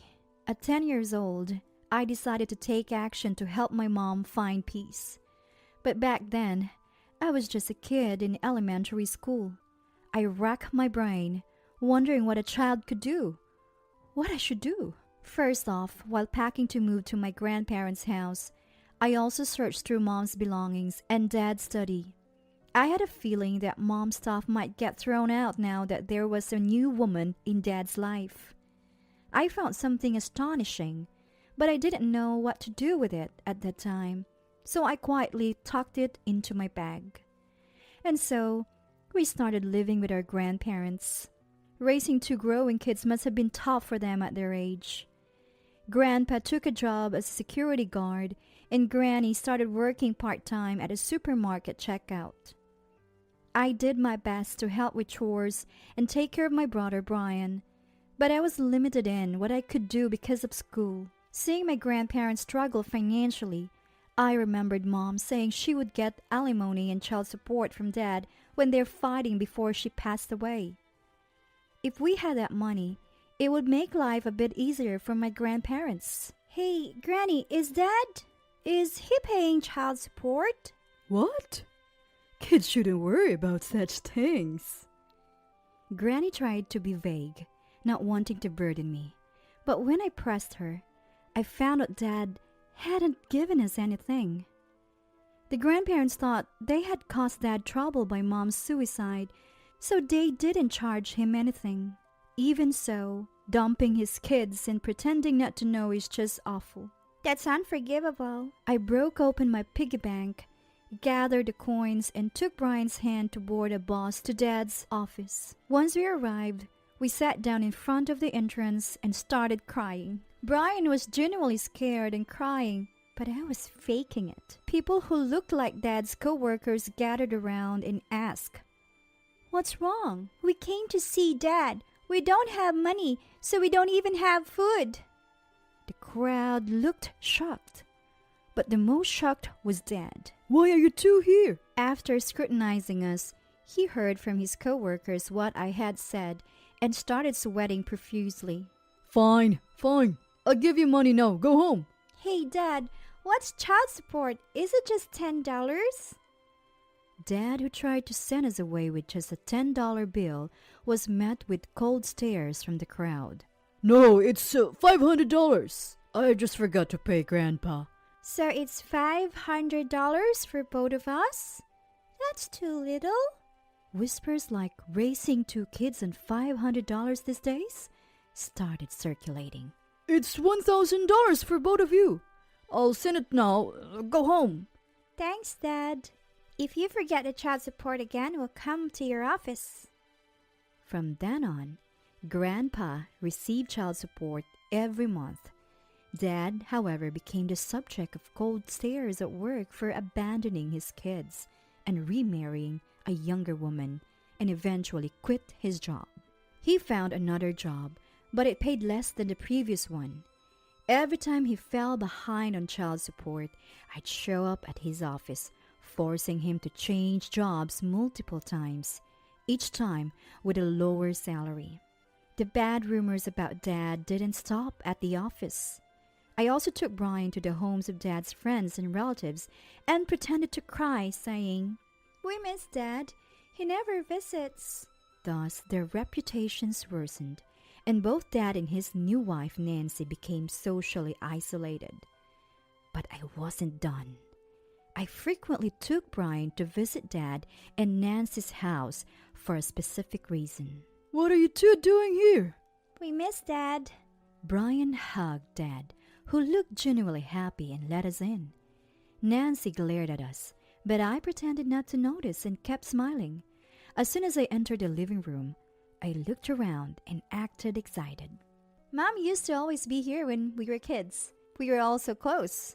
"Ah, the cup Nancy is holding. That was Mom's favorite."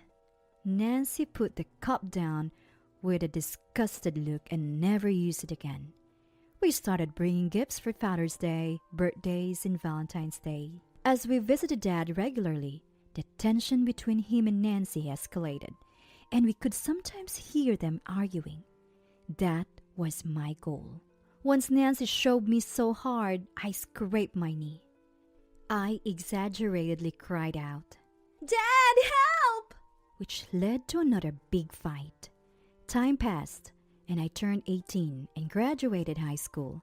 I had received the child support Mom mentioned, but the $20,000 in alimony from the divorce was still pending. So I decided to make sure Dad kept his promise to Mom by getting that money in another way. "Thanks to Dad, I graduated high school. Here's a thank you gift." Congrats on graduating. What's this? It's a picture frame with a photo of Dad and me smiling. The photo was taken by Brian just the other day. I'm touched.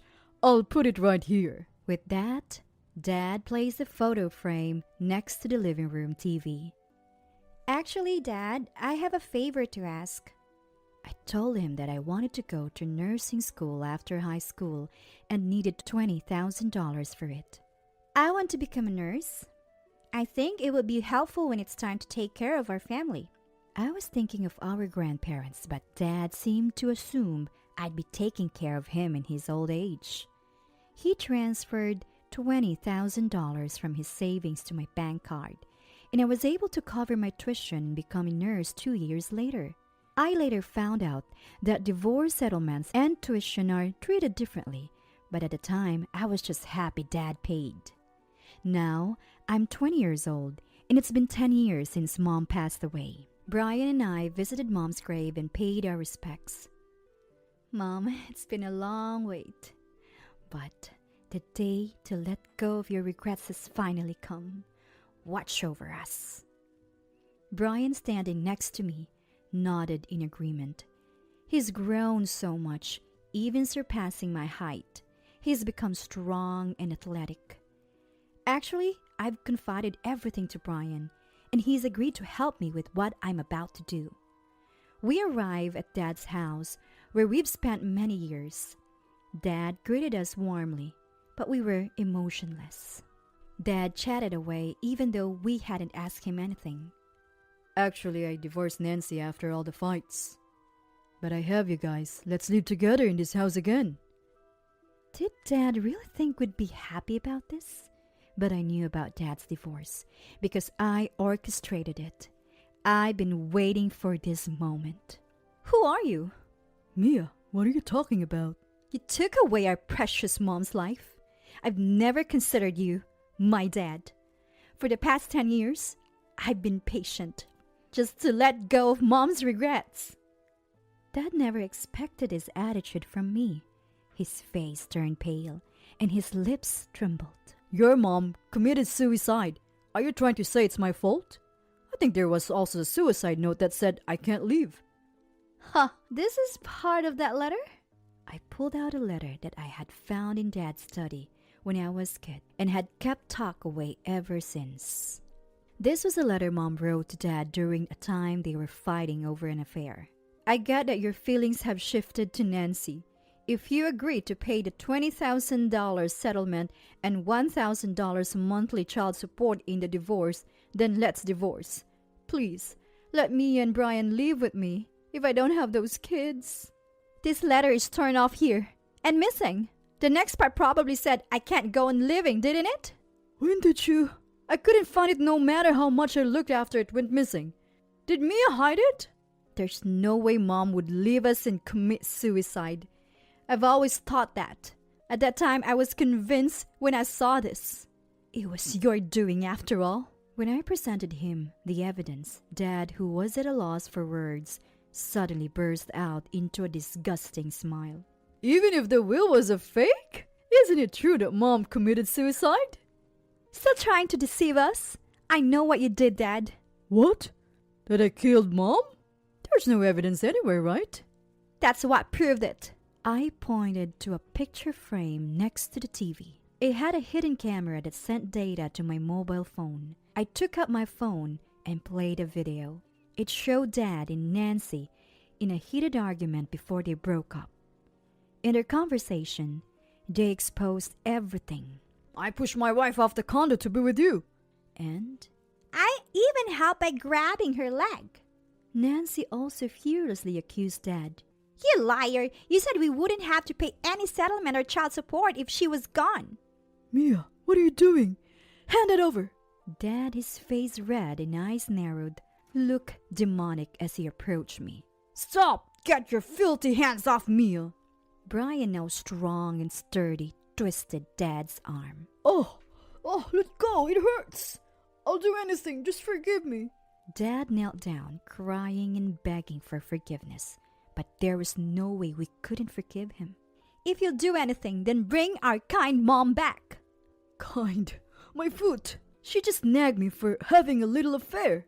You're still saying that? Then let's settle this with the police. Hearing the word police, Dad's face changed. Wait, please, not the police. I'm sorry, I really am. After that, Dad and Nancy were arrested for taking Mom's life. During police questioning, they blamed each other and all the facts came to light. The two, showing no signs of remorse, will likely spend a long time in prison. Even if they get out, they've been fired from their jobs and disowned by their families. No one will associate with them. I'm working hard as a nurse, living peaceful and fulfilling days. Brian is studying hard, saying he wants to become a detective who protects the weak from the wicked. Since I'm also working, we've asked our grandparents to take it easy, and we plan to live happily as a family of 4 from now on. All right, take care of dinner and baths for the grandkids, will ya? Claiming she had errands to run, Cindy tried to leave her grandchildren with me. Enough is enough.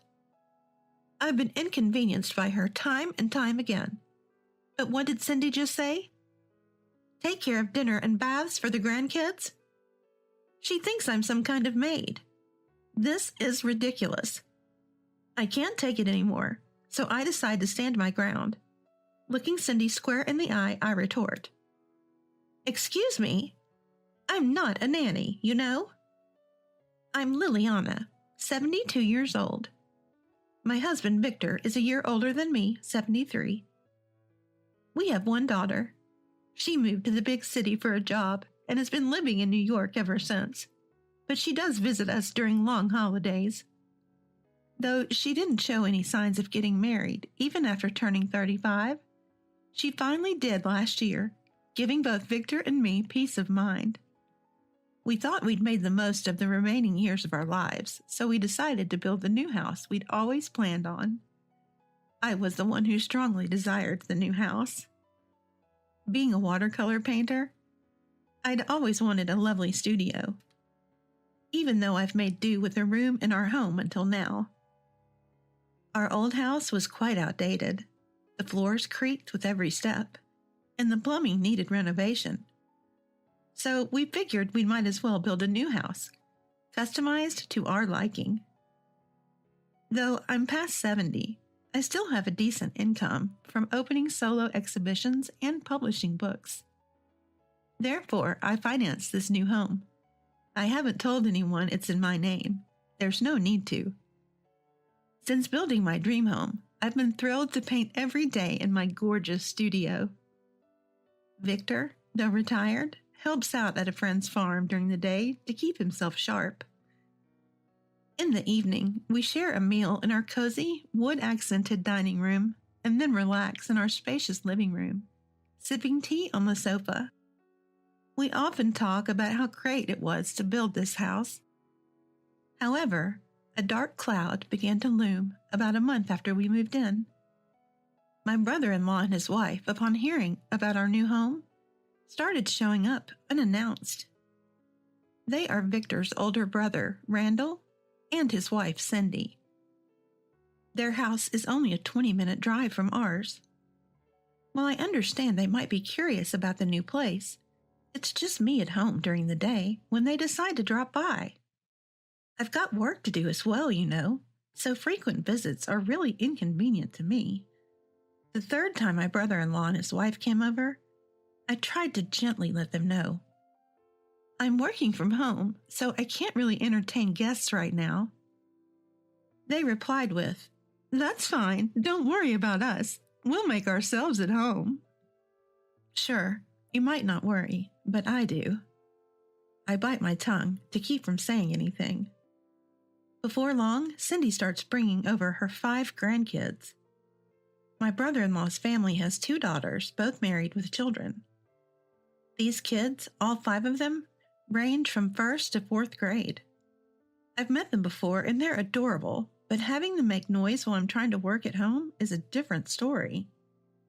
It'd be different if Cindy gave me a heads up. Then I could prepare for their visits, but no. She just started showing up unannounced with kids whenever they had a day off from school. It's just me and Cindy trying to manage these 5 little rascals. And she doesn't discipline them at all. The kids say they're on an adventure, running through my house, playing tag and superhero games, even scratching up my walls. When I try to step in, Cindy says, "Why are you getting mad? They're just kids." To add insult to injury, she criticizes me for not having snacks or juice ready. "We come over all the time. You knew the grandkids would be here. Why didn't you prepare anything? You're so inconsiderate." Well, I don't want you here in the first place, so why should I?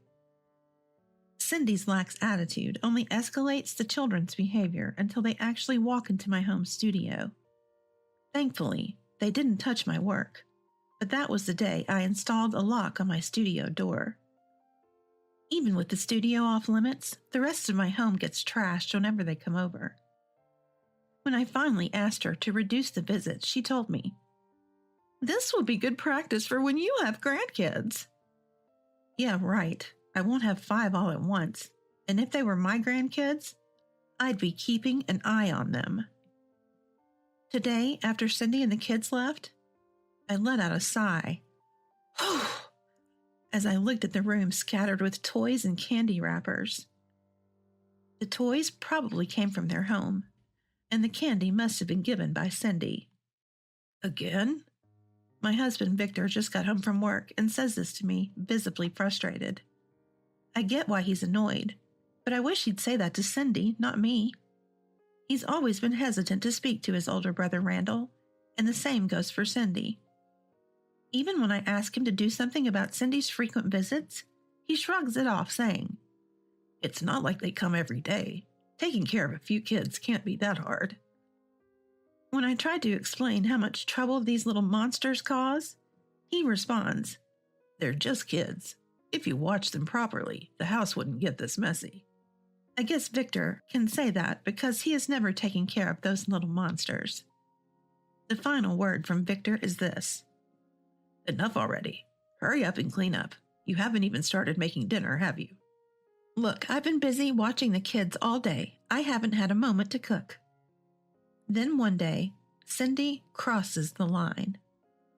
She brings her 5 grandkids over and says, "I've got errands to run. Please take care of their dinner and bath," before heading out the door. That's it. I'm at my wit's end. After putting up with all her nonsense until now, what did Cindy just say? Take care of their dinner and bath? She clearly thinks I'm some kind of housekeeper. Unbelievable. I've had enough. It's time for me to strike back. I lock eyes with Cindy and say, you do know I'm single, right? Cindy freezes, not knowing what I'm talking about. What are you going on about all of a sudden? Did you have a fight with Victor? Just take care of the grandkids, okay? Ignoring Cindy's attempt to brush me off, I decide to drop a bombshell. I'm divorcing Victor, so I can't look after the kids. What? If that's true, why are you still here? Shouldn't you be leaving? I just came back to pick up my stuff. The truth is, I haven't actually divorced him yet, but I'm seriously considering it. I contemplate telling Cindy that this is my house, and Victor should be the one leaving, but I decide not to. Not here. Not now. If we do get divorced, Victor will have to leave. The reason this even came up is because of a fight I had with Victor. Cindy keeps bringing her grandkids over. They're running wild, and I can't manage them all. When I told Victor, he didn't get it. To make matters worse, he says things like, "Clean up the room already. Is dinner ready yet?" That was the last straw for me. I can't be with someone who doesn't understand my situation. Let's get a divorce. Victor was initially flustered, pleading for me to reconsider, but then he said, "Don't you find Randall's grandkids cute? They don't come every day. Just take care of them when they visit on weekends. If you keep making a fuss, they'll never want to visit us when we have our own grandkids." Let's start with a separation. Before I knew it, those words had escaped my lips, emotionless, directed at Victor. Fed up with Victor, who wouldn't even consider what I'd been saying to him all this time, and only blamed me when I mentioned divorce. I decided to take action right away. I quickly packed up some essentials and left the house. I didn't want to leave my own home with my favorite studio, but Cindy's constant intrusions made it impossible to focus on my painting. So I opted for renting a short-term apartment to get some peace. Just as I was packing my art supplies and clothes, Cindy showed up. "I'll be leaving, so you'll have to talk to Victor about the rest." I gestured towards Victor, who had just come out from the back room. Victor was usually busy helping out at a friend's farm, but he had stayed home that day, apparently waiting for me. I had no intention of going back until Victor understood what I was going through. If he expects me to take care of our future grandchildren, then he'd better set an example. In the short-term apartment, Cindy stopped showing up, and I could finally focus on my work. Though it's a shame I couldn't use the studio I had built, at least I knew I could paint in peace. 3 weeks flew by as I immersed myself in art, keeping my phone off the entire time. When I finally turned my phone back on, I found messages and missed calls from Victor every single day. The last message read, "I get it now. What you've been going through? I was wrong. Please come back." It looked like actually dealing with those unruly kids had finally opened his eyes. I texted him, "We'll talk at home," and returned home after 3 weeks. Victor looked exhausted when he greeted me. "I'm sorry," was the first thing he said. The day I left to get my stuff, he had taken care of the kids for the first time, and found it way more challenging than he had expected. He said he couldn't manage cooking and bathing them while they ran around and didn't listen to him. Eventually, he had to ask Cindy to take them back. It seemed like Cindy kept bringing the kids over every time their school was off, leaving the house a mess. Victor told me he was doing his best to clean up afterward. He finally realized the tough situation I had been in and sincerely apologized for his earlier indifference. "I'll go talk to Cindy at Randall's house and tell her not to come over anymore. Please, let's start over." Seeing Victor's earnest attitude, I decided to forgive him for everything. Aside from the issues with Cindy and the kids, I had no other complaints about Victor. Thus, our separation ended after 3 weeks. So Victor made good on his word and went to have a talk with his brother-in-law and sister-in-law, Randall and Cindy. Randall was initially shocked, as Victor had never been assertive before, but he apologized, saying he didn't realize the situation was so bad. Cindy, as usual, didn't listen, insisting it was good practice for when they have grandchildren. In the middle of this heated conversation, their nieces and the 5 rowdy kids showed up at the parents' house, apparently by coincidence. The nieces asked Victor what was going on. So he told them how Cindy kept bringing the kids over to our house unannounced, leading to our separation. Upon hearing this, the nieces confronted Cindy, angrily asking, "Why did you do this? Mom said we could look after the kids. You've been taking them to Victor's house the whole time?" Cornered by the nieces' questions, Cindy tried to deflect, saying, "Oh, that's not true." However, a spontaneous testimony from the kids revealed the lie. "Grandma always says we should go to our great-uncle's house because it's cleaner than here." Hearing this, the nieces scolded Cindy, saying they couldn't believe she'd been troubling me like this and asked her to never do it again. As it turns out, my nieces admire me as their watercolor painting teacher. During high school, they were part of the art club, and we used to paint landscapes together on nice days. Since they got married and had kids, we haven't had time to paint together. But they sometimes send me their art on WhatsApp and visit me when I have solo exhibitions. The nieces were also angry on my behalf. "Why didn't you listen to Liliana? It's totally understandable that she left." When confronted, all Victor could say was, "I'm sorry." Later, the nieces and kids came over to apologize. The kids had been reprimanded by their parents and were quietly sitting down. They had given us a heads up this time, so I prepared snacks and juices that the kids like. When I offered them, the kids politely said, "Thank you," and began eating. As the nieces and I chatted about art studios, I decided to give them a tour of my favorite studio. Upon entering, their eyes sparkled and they said, "Wow, this is amazing." Their compliments made me feel good. Before entering the studio, the nieces warned the kids not to touch anything. So the kids looked around without messing with the art, asking their aunts, "What's this? What's that?"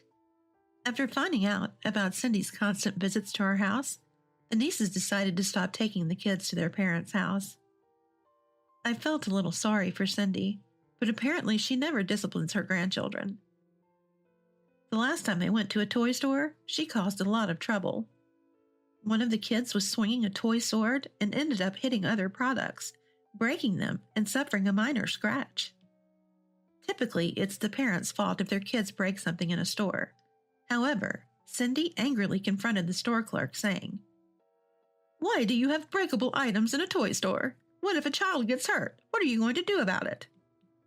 A parent of one of the niece's kids' friends happened to be there and contacted the niece. She rushed to the store, deeply apologized, and compensated for the broken item. Hearing about this incident made her even angrier. You'd think the kids would miss their grandma if she was always spoiling them, but apparently that's not the case, according to the niece. When the niece asked the kids if they wanted to see their grandma, they said, "Nah, we'd rather go to our great-aunt's house with Mommy. I want to play with great-uncle again," they added. So in spoiling the kids and causing constant troubles for others, Cindy ended up being abandoned by both her niece and her grandchildren. Sad, but she had it coming.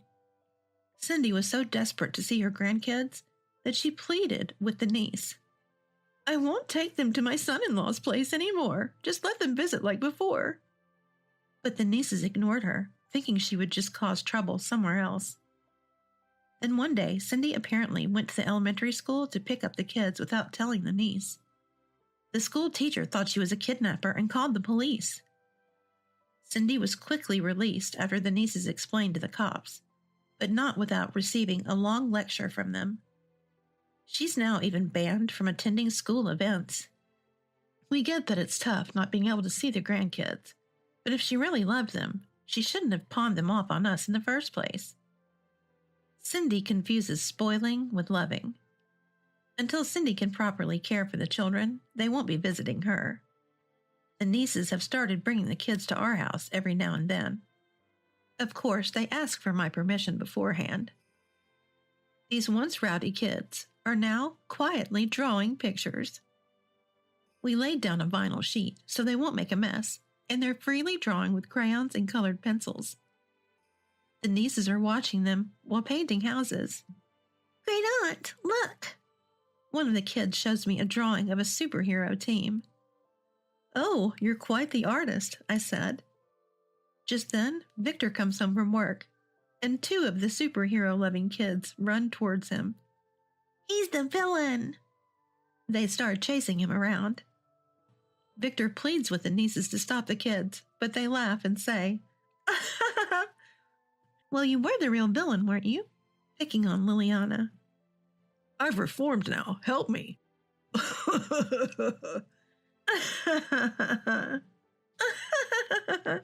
Victor and the nieces and I share a laugh. We don't know if we'll ever have our own grandkids, but thanks to these children, we're getting plenty of practice, and Victor won't be playing the villain anymore.